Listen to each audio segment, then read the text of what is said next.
Hi, my name is Meredith Ashby, and I'm the Director of Market Strategy at Pacific Biosciences, focusing on our microbiology applications. Many of us in the scientific community are looking for ways that we can contribute to the response to the COVID-19 pandemic, and the same is true for all of us at PacBio.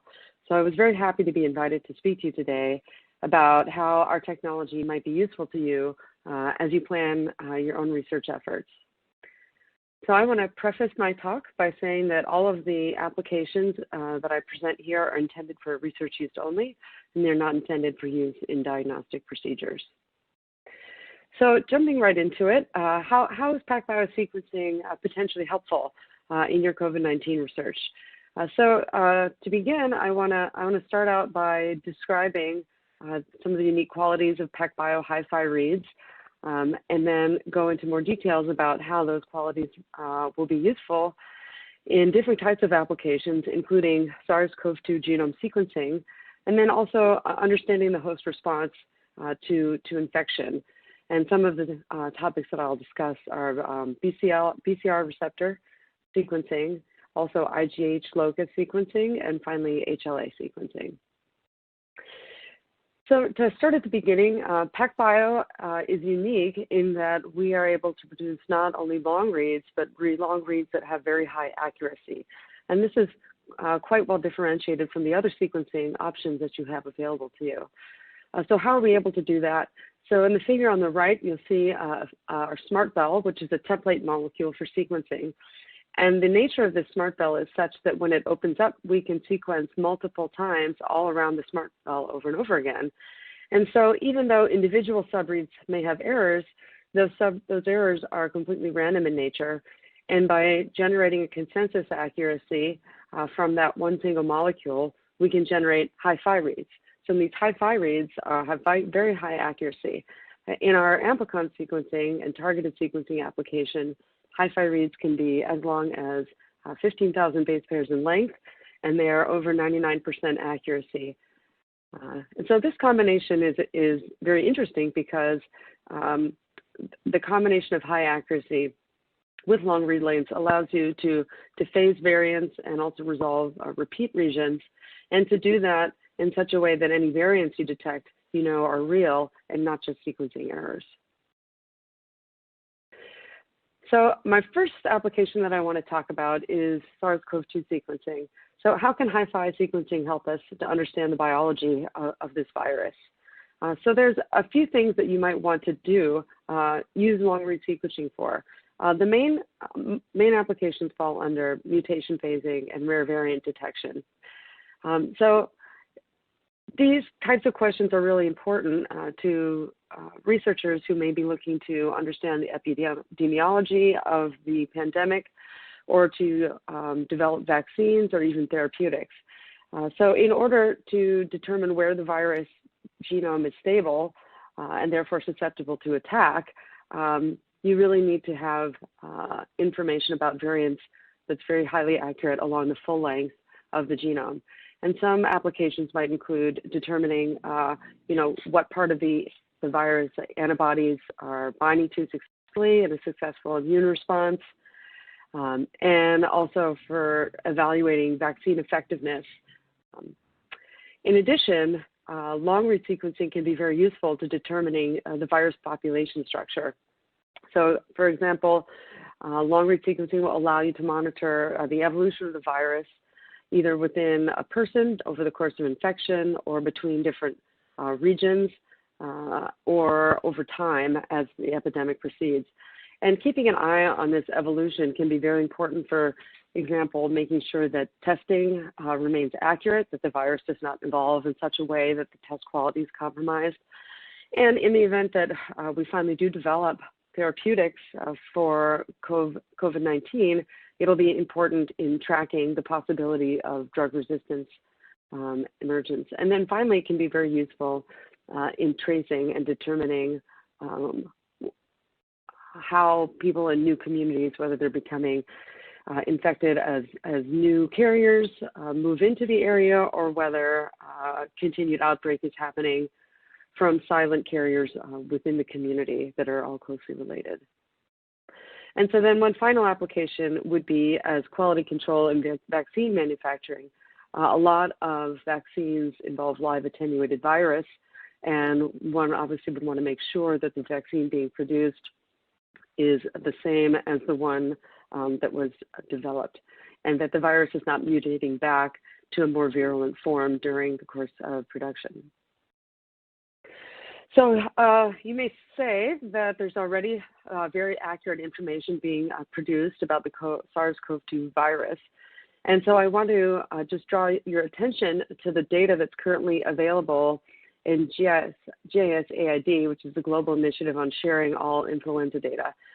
So at PacBio, we downloaded all approximately 3,000 sequences that were present as of March 31st. And this data contains assemblies from all possible technologies. And I do want to highlight that currently there's only 2 PacBio sequences that are available there. So the information that I'm showing you about PacBio data is certainly not exhaustive or definitive, but it is suggestive. So the first thing I want to point out is that many of the genome assemblies in GISAID are actually quite low quality. So if you look at this graph is an assessment of how many segments of the viral genome there are that are separated by ends. And so what you'll see is that even with Illumina sequencing, about 40% of those assemblies have gaps of ends in them. And then if you look at the ONT assemblies that have been posted, about half of those assemblies have gaps as well. And so if you have gaps in this sequence, and that means that there's regions of the virus where you really don't know what's happening, if there are SNPs forming, if there are mutations forming. And with this level of gaps, it's really quite impossible to construct detailed phylogenies in order to look at how the virus is evolving over time in between regions. Here's another way to look at that same quality value. So in this case, we've counted the number of ends in each of these sequences. And you can see that not only are there many gaps, but some of these gaps are very long. So for example, in light green here, these are gaps that are over 100 ends in length. So there's actually quite a lot of missing information for most of these genomes that have been submitted before now. In contrast, you'll see that the 2 PacBio genomes that have been submitted have no ends or gaps at all. They're continuous and they cover the entire viral region. If you align a lot of the sequences here, either from ONT or Illumina, this is just a representative subset, what you'll also see is that there are problematic regions where there are consistently gaps in all of these different assemblies. And one reason that we think that might be happening is that if you are constrained by using short amplicons, that means you have a lot less flexibility in where you have to park the primers. And those primer locations may not be optimal, and that may be resulting in poor sequence quality in some regions.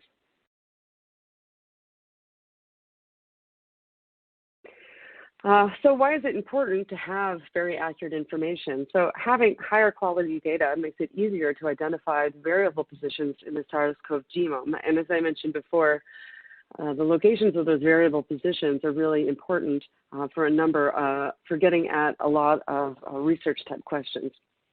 So in the top graph, this is a graph showing hotspots in the SARS-CoV-2 genome before any quality filtering is applied to the data sets. Right? And then if you look in the lower graph, this is what that same metric looks like after quality data filtering. And you'll see first of all, that there are hotspots that pop up in the quality filter regions that do not appear significant in the pre-quality filtering. Right? And so this is what I mean by saying when you have long and highly accurate sequence data, this is what is going to enable you to tell the difference between sequencing error and variants that are real. So there are already a number of approaches that have been published by other researchers that are compatible with using PacBio protocols for sequencing. So one protocol that a lot of people are using right now is the Arctic network primers. And so this is a 98 primer pair protocol that produces relatively short amplicons. And these are absolutely can be sequenced on the PacBio as is with whatever barcoding strategy you're already using, and that can be done at very high multiplex levels. However, there's also 2 different protocols that are available now that employ average amplicon size of around 1,000 base pair amplicons. One is from the CDC, and another is from a publication by Julian Hiscox at the University of Liverpool. And you can look at our website, www.pacbio.com/COVID-19, to download those protocols, which again have been developed by other people. And then finally, we at PacBio are in the lab and developing a longer amplicon strategy. So we appreciate that a lot of the patient samples right now are highly fragmented, and that makes it challenging to amplify amplicons that are longer. However, a lot of the research questions that we're going to have to begin addressing as the crisis evolves are going to require longer amplicon approaches, and we feel that oftentimes researchers will have access to viral culture methods in order to produce more intact virion from patient samples, and that these will be a really useful research tool for doing better phasing and phylogeny studies of the virus. And then finally, I mentioned that amplicons can be multiplexed very highly on the PacBio instruments, and I just wanted to cite one example of this. We have a customer, Paul Hébert, at University of Guelph, who is doing large-scale amplicon sequencing in order to catalog all of the forms of life that are present on the planet today. And in order to do that, obviously, he has to sequence a lot of amplicons because there's a tremendous diversity. And he has developed a strategy to barcode and pool up to 10,000 amplicons in a single SMRT cell. And so there's no question that you can sequence a large number of samples very efficiently and, in fact, very cost-effectively, more cost-effectively than Sanger, and also more cost-effectively than NGS in some cases. So a lot of virus researchers have already been using PacBio for the reasons I stated, the ability to sequence complete genomes and to phase SNPs and to do quasi-species determination. And again, if you look on our COVID-19 website, you'll be able to see a bunch of publications to that effect. And I wanted to just briefly, very briefly talk about 2 of those to give you a sense of what's possible with PacBio. So this is an article on ULTRADEEP single molecule real-time sequencing of the HIV-N protein. And so in this recent publication, the authors took multiple samples from an autopsy of an HIV-positive patient from all of these different tissue types. And then they did full-length envelope sequencing of these, and then built a phylogeny showing how all of the different virus quasi-species were related to each other from different tissues. And very interestingly, they found that there's actually a strong compartmentalization of HIV-N sequences in the brain versus in the rest of the body. And that this, in fact, had very important biological significance because the 2 different compartmentalized strains were using different receptors in order to gain entrance to cells. But for our purposes, I think the larger point here is that these authors found that since accurate reconstruction is critical to do any kinds of phylogeny, they chose to do SMRT sequencing, and that this is what allowed them to get an in-depth analysis to see this level of strain diversification within just a single patient. And then finally, from the paper, they note that the important characteristic of PacBio sequencing is that it can potentially identify all the diversity in each tissue. And again, that's only possible because of the combination of high accuracy and long read lengths. And then I wanted to highlight a second article very briefly. This is another recent article on single-cell virus sequencing of the influenza infection. So this is a paper where the authors applied iso-seq data, which is our version of RNA-seq, in order to sequence both full-length influenza and also immune response transcripts from single cells. And this HiFi data was able to give them a comprehensive view of the entire influenza mutational landscape in each cell. So if you look onto the right, this is just a subset of a very large figure from the paper where they catalog in every one of the 150 cells that they sorted and sequenced every type of mutation that is present in each of the different genes present in influenza. And so you'll see HiFi sequencing was able to capture both point mutations in the red closed and open circles, and then also deletions, which you can see in this figure as yellow bars. They were even able to detect instances where two slightly different viral variants were present in the same cell. And then fascinatingly, in the 150 infected cells, only 49 of those cells were still wild type 10 hours after infection. So of course we understand that the SARS-CoV-2 virus does not mutate quite so rapidly, but this is an extreme example of the level of detail that you can get using PacBio data. And then the authors noted that their study provides the first complete picture of how viral mutations can affect the course of infection at a single cell level. So another area that PacBio sequencing might be useful to you as you plan your COVID-19 research is in getting at the host response to infection. So the host response kind of encompasses a couple different things. One is, of course, the B-cell development and the immune repertoire that emerges as a result of SARS-CoV-2 infection. And some reasons that you might want to look at this include, finding broadly neutralizing antibodies in recovered patients to use as interim treatments ahead of the development of a vaccine. We also, there's a lot of interest in understanding why some patients get very sick and others do not. And one aspect of this might be differences in the immune responses. And then a final application would be vaccine response testing, making sure that people are mounting a sufficient response to the vaccine that is going to be protective. A second area will be with trying to delve into the germline sequences to understand how allelic differences from person to person might influence disease susceptibility or disease progression. So a lot of the regions of the genome that are involved in the immune response are highly polymorphic and in the past have been quite challenging to sequence and to phase. And so I want to talk briefly about two examples. One is the IgH locus from which B cell development arises, and then also HLA sequencing.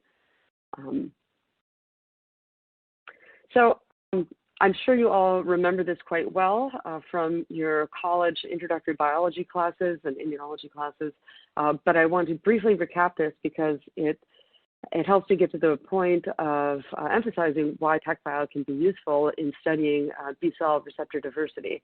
So how does B-cell receptor diversity arise? So it arises it comes from primarily three different sources. The one is the IgH locus contains a large diversity of different V, D, and J alleles, and then these are combined in order to produce antibodies. And you see in this graphic at the top, that CDR3 region, precisely where the V, D, and J regions come together, is the primary point of contact between an antibody and the antigen. But that's only one source. Further diversity is added because when those V, D, J regions are spliced together, it's done in a sloppy manner with random N bases being added between the different combining regions.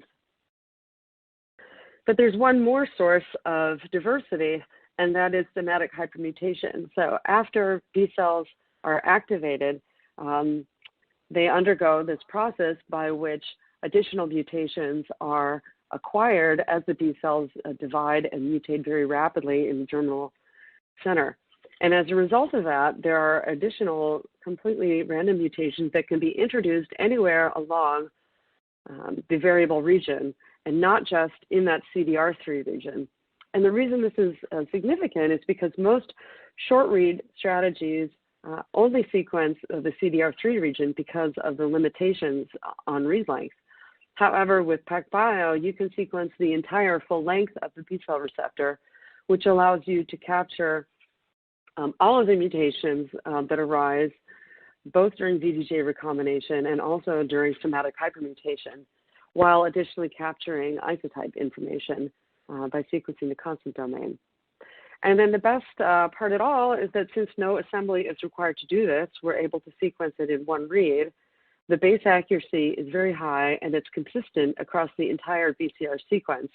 Whereas with short read strategies, assembly is required, and it's quite well known that there's a region in the center where those reads are put together that can have lower accuracy. And in addition, B-cell receptors that are longer than average may not be able to be assembled at all, and so those would be missing. And that's significant because oftentimes the most effective antibodies are ones that have undergone multiple rounds of activation, and those tend to be longer than average. So if you are interested in doing full-length BCR sequencing with PacBio, there is already a publication that has a detailed protocol for doing this. And you can look up the artisan PCR method, which is published by Marvin Koenig and his collaborators. So the general outline is what's very familiar to you is that you prime from the constant domain and then you use a template switch mechanism in order to sequence the entire receptor. So in most short read protocols, you would then do a nested protocol and sequence only the CDR3 domain, but with PacBio, the nesting priming for the PCR reaction also happens within the constant domain, and so you capture the entirety of that sequence. So in the artisan PCR paper, one of the key points is that not only is it helpful to capture all the mutations, but some pitfalls of using the commonly used multiplex PCR method with short reads were highlighted.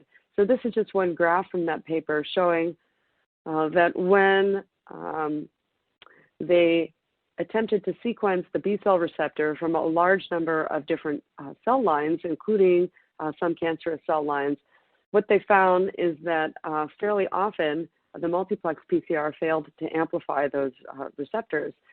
And so in cataloging the causes of that, the main cause was mismatches in the primer binding sites. So with cancer, obviously you can get very unpredictable mutations in the VDJ regions, which makes it difficult for multiplex primers to bind to those. But it's also very well known that the full diversity of the VD and J segments have not been adequately documented, and particularly not equally well documented in all of the different ethnic groups that are being impacted by SARS-CoV-2 virus. And that means that alleles that are not known may or may not be able to be picked up by the current multiplex primers.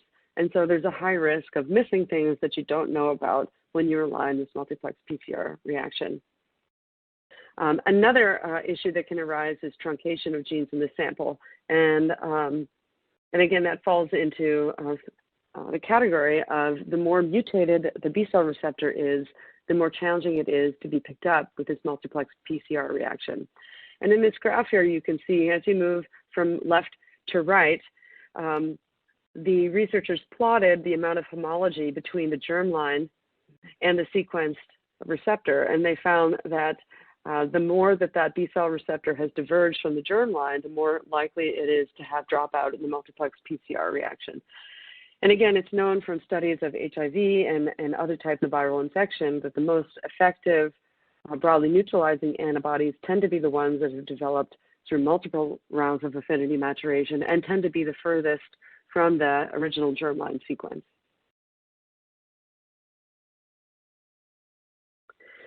And so in conclusion, this method is very advantageous in that it lets you have unbiased, comprehensive analysis of the entire B-cell receptor repertoire in either healthy or reactive conditions, or even in cancer. So one final area I wanted to talk to you about is sequencing highly polymorphic regions of the genome that are involved in the immune response. So this is a really interesting article that was published by Corey Watson and his collaborators looking at germline sequence of the IgH locus. So in the top graphic, you'll see the finely mapped sequence of the IgH locus in one cell line, CH17, which is actually a haploid cell line, and then also in the human reference genome. And so these two cell lines these two examples are unique in that CH17 had a back library which could be used to do Sanger sequencing in order to get this level of resolution. And of course, the human reference genome has been worked on continuously, but for over a decade now, in order to incorporate as much detail as possible, including in very difficult to sequence regions. So in the past, getting this level of information was very difficult and quite expensive. However, in this paper, what Watson and colleagues showed is that if they were able to look at PacBio reference genomes that have been published and to pull down those sequences and to compare them to the high quality references that were available through more time-consuming and expensive methods. And the exciting thing is that in all of these PacBio reference genomes, the IgH domain was fully assembled. And so they were able to do comparative genomics, showing that there was a tremendous amount of structural variation, even in just this snapshot of a very small number of reference genomes that they were able to draw from. So excitingly, there's going to be a follow-up paper to this very soon, wherein Corey Watson has developed a target capture method that's going to allow this to scale up to get this type of detailed IgH locus information from many, many people. And in fact, the new software tool that has been developed for that purpose has already been published, and you could read that yourself. And look forward to Corey's next publication, which should be out very soon.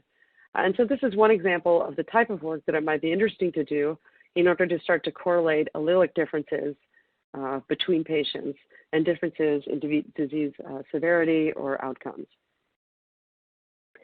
And one last area where PacBio has been used to look at allelic diversity in the immune system is HLA sequencing. So because of, again, the combination of long read length and high accuracy, we are able to sequence the HLA genes in their full length. And that means that within one person, the two different alleles that are present assort very clearly, and so this information becomes easily accessible.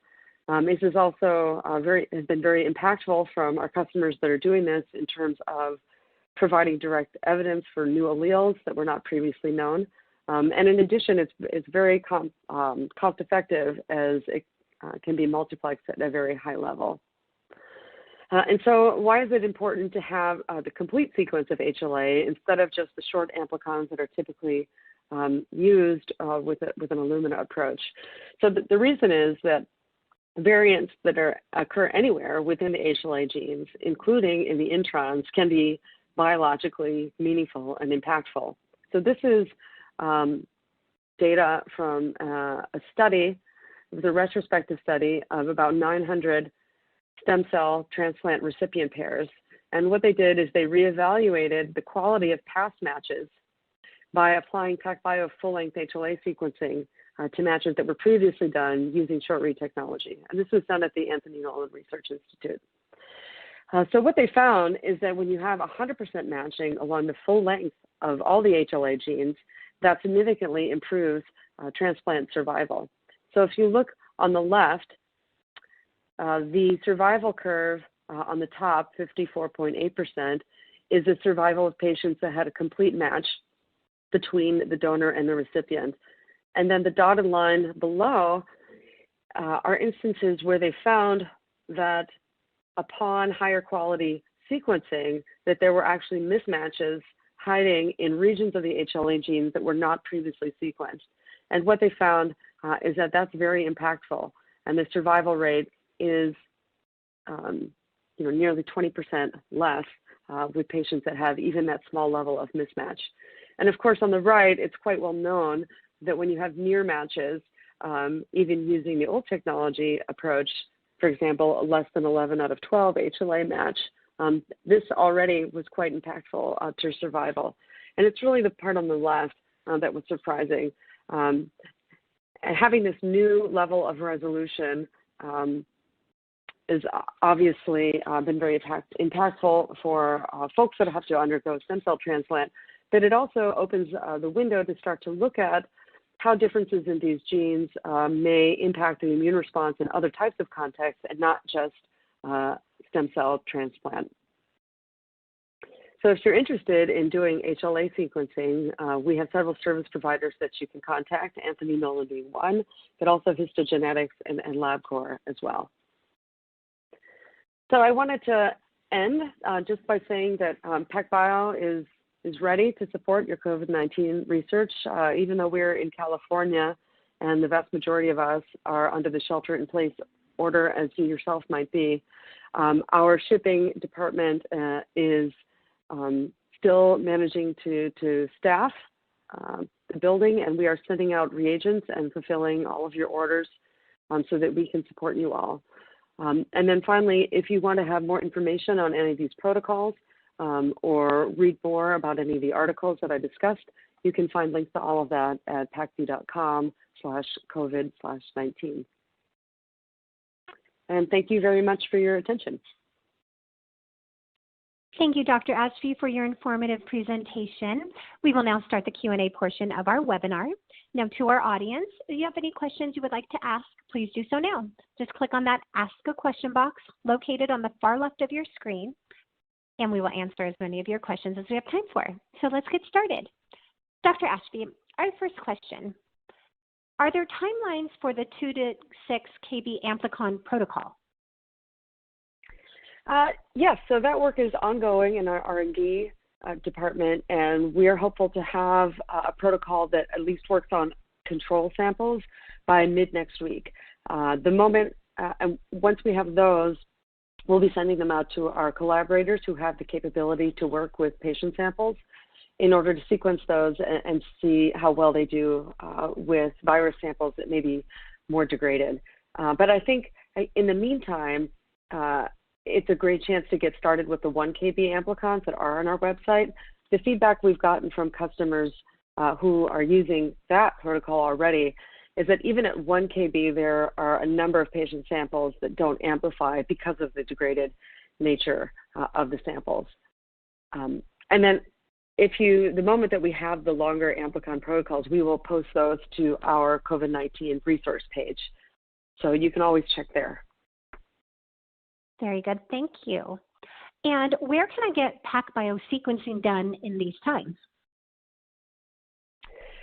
Yeah, so obviously there's a lot of flux in terms of what sequencing sites are open and which are closed, and their availability to do sequencing. So the best thing to do is that if you have a project that you need sequenced, is to email support@pacb.com, or you could also go to our COVID-19 resource page and scroll down to the bottom, and there's a Ask a Scientist button, and then we can put you directly in contact with a service provider who is still open in your area. Very good, thank you. And do you provide technical support? Yeah, absolutely. And you don't even have to be a direct customer of PacBio to get support from us. Even if you're a customer of a sequencing core, you can always email support@pacb.com or go to our website to get in touch with our support team. And we're very happy to help you plan your projects or to work through the technical details if you want to do your own library prep. Yeah. Very good, thank you. Now, Dr. Ashby, this next question is 2 parts. Is the library prep and data analysis complicated? And is it possible to automate either or both? Yeah, so the great thing is that it's actually quite simple. So for the library prep, since PacBio sequencing is so very accurate, you can actually use whatever amplicons that you would already generate for shorter amplicon protocols that you might want to run on a short read platform, and you can run those on the PacBio. And any service provider would be able to do that library prep for you, that last step. And again, if you did want support with that, you can always email us. And in terms of data analysis, again, since the PacBio data is so highly accurate, you can actually take our data as it comes off the machine as HiFi reads, and you can use whatever pipeline that you would normally use for your short read data to do analysis. One of the tools that our virus customers like to use a lot is Genius. We also have a tool called Juliet that helps do minor variant detection. So it's very easy, and if you have more specific questions, we're very happy to get online with you and answer those. Very good, thank you. Our next question, why is having the IGS sequence important? Isn't having the VDJ alleles enough? Yeah, that's a really great question. And I think for a long time, people did think that just having the VDJ alleles that are present in a given person was enough to explain differences in the immune response among other folks. But the work that Corey Watson has been doing, initially in mice and now follow-on studies in humans, shows that it's not just whether you have a VDJ allele or not, it's also really important what the genetic context is. Because oftentimes a VD or J allele can be present, but it doesn't show up very well in the immune repertoire, or it shows up in at different rates depending on SNPs or structural rearrangements in the IGH locus. So it's really important to have not just the VDJ genes, but also the IGH locus to understand the expression levels and the accessibility of the VDJ segments. Thank you. Now, early data seems to indicate that SARS-CoV-2 doesn't mutate as quickly as influenza. Do you think long-read sequencing will still be important for variant detection? That's a really great point, and it's true. It does seem like SARS-CoV-2 doesn't mutate as rapidly as some, which is really great news, obviously, for vaccine development. That said, there are already several reports of deletions in the spike protein and indels elsewhere in the other open reading frames that could be significant. And I would not be surprised that as the pandemic continues, and particularly if therapeutics are developed, that as the virus comes under more selective pressure, that we might start to see adaptation or other strains start to mutate out.